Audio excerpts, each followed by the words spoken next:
So Rachel, you work with quite a few of sales teams. How has the new virtual environment affected the sales culture for your team and your clients?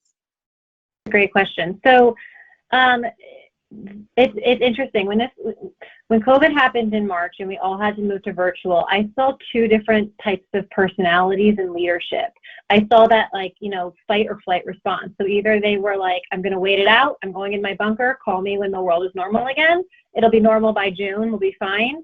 That was one group. And then the other groups I saw were the groups that said, things are changing and we have to change with them as fast as we can.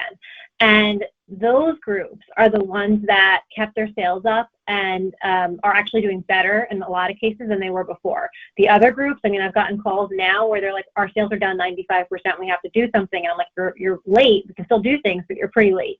And there was three key things that I saw in these leaders that did and what they did to be successful. And the first was acceptance of the situation. And they realized that, we're in a virtual environment now. The world is changing. We need to figure out how to work this way.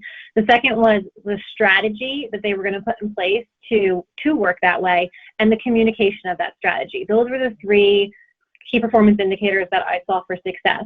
So when they, and in doing that, there was a lot of collaboration. So they sat down in a virtual room, and they brought everybody in and they said, listen, this is the situation we're in now. This is what's going to happen. We need to figure out new key performance indicators, new strategies for growth, new metrics, numbers. And I gotta tell you, as a marketer, we had written all of our marketing plans in January, and it was just like we wiped the desk and rewrote everything. So it was almost like starting a new business for a lot of our clients in a sense, because they had to create new standard operating procedures.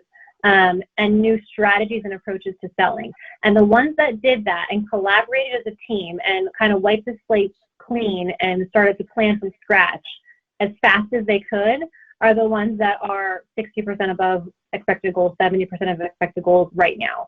So the two things, if I'm going to take it away, was collaboration and strategy to achieve those goals.